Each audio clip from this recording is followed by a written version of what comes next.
Holy. So I just found out that cyborgs are real and they can hack.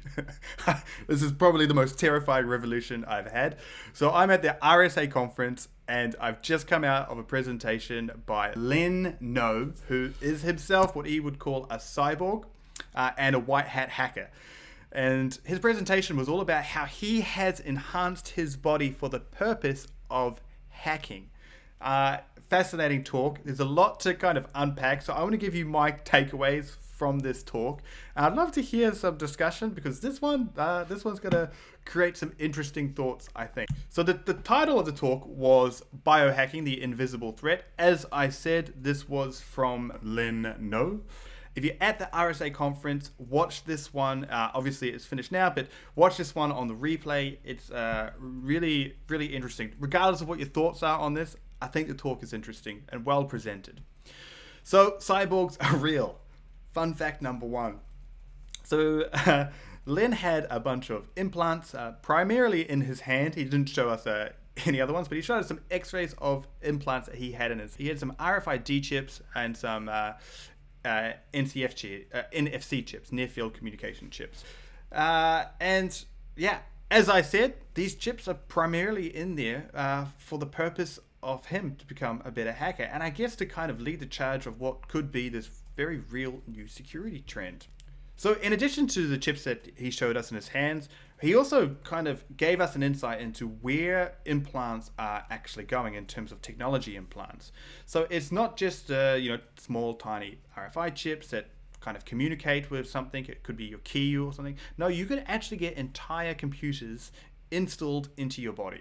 This is terrifying because you could be using these whilst having a conversation with someone at their desk, as Len explained, and be able to kind of install malicious applications, takeovers, do a whole anything that you can do with a computer, you could essentially do with your body. And if you needed proximity to someone, without being suspicious, well, this takes the threat to a whole nother level. Really fascinating. So the one that he talked about was the peg leg. So people actually have this installed in their body. They have computers in their body. Len did say that he was trying to kind of look into this, but I don't think he had one installed. The most fascinating parts of this talk, he did 3 examples of actual hacks, demonstrating them in front of us of how he can use his implants to be able to hack into systems. Now, the first exploit that he kind of told us was a handshake, which was essentially cloning someone's access card. Now, I've seen people demonstrate how they could clone an access card into a building before. We all probably have used access cards before. I saw Kevin Mitnick do this on stage at a TED Talk, I think it was, where he demonstrated how he could clone someone's access card in near proximity. But it required, a big bulky suitcase, lots of equipment, and, some time. What was crazy was seeing that Len could do this using just the chips in his hand and a mobile phone. The mobile phone was important because it really demonstrated that you could just be talking to someone, having a conversation, kind of looking like you're playing on your phone a bit, but actually be stealing their access to the building, their offices, heck, maybe even their car. I don't know the limitations of this, but terrifying stuff. He did it all within a couple of minutes, and then the access chip is on his hand. What's crazy about this is there's no evidence anywhere. There's no cloned card, there's no bulky equipment, there's nothing that anyone could see out of the ordinary. He had a mobile phone and then some sophisticated chips in his hand. The next attack that he went through was called leprosy, which was hacking someone's phone using the near field communication chip that he had. So he had to physically get his hands on the person's phone in this, and essentially it was to install a malicious APK. So APK is the Android app files.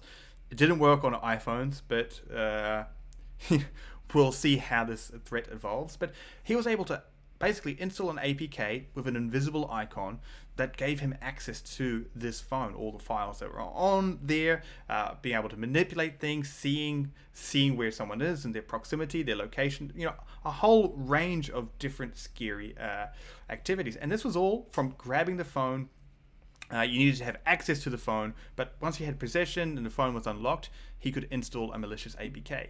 And the last one that he talked about was one he called Fishhook, which was probably the most terrifying. It didn't have the most functionality, but all he had to do was touch the phone or be very near proximity, and it could open up on the web application, on a web browser, the Beef server. So if you don't know what the Beef server is, it's a malicious tool that exploits web browsers. It's fascinating from a learning perspective of what you can do through a web browser, kind of even without any permissions. But in this case, he was able to, see the location of someone's phone afterwards just from getting into a near proximity of it. So really quite crazy stuff. And what's craziest is that this isn't hypothetical. He showed us how he did this. So if you get an opportunity, go watch the presentation. He shows you all the steps that he takes into hacking this. And then the last kind of takeaway that I want to do just quickly is to touch on something that probably a lot of people are thinking legal, the kind of legal aspect, the morality and the ethics. Now, I don't want to speak for Len too much, but I thought it is very interesting. Len is very open about his implants, and he says that in the implant community, people aren't so open about it because of the reaction in the public. And I'm in two minds of this. Obviously, I can understand that this is this a bridge too far? I don't know personally, or is this what a tattoo could become the new tattoo, or where does this go into the future? He has said that he's had everything, the mark of the beast, the religious people. We've probably heard about some of this in terms of the COVID vaccine. People believe that this is an opportunity to implant chips into someone. Obviously, there's going to be a huge percentage of the population that will be against this type of activity. He's had physical threats. People are kind of scared of him, he said. So it's quite interesting. It's not a very polarizing thing to do to your body, and more polarizing to be so open about it. So, I'm fascinated. What does everyone else think about this topic and Len's talk? Is this where we're heading in the future? Is this a bridge too far? Is this something that we need to consider in security? My vote saying yes. You don't need to be with it, but you need to consider this. I think that this is a real possibility as we go down these paths. So let me know what you think. I found this talk fascinating. I recommend you check it out. Day 3 of the RSA conference.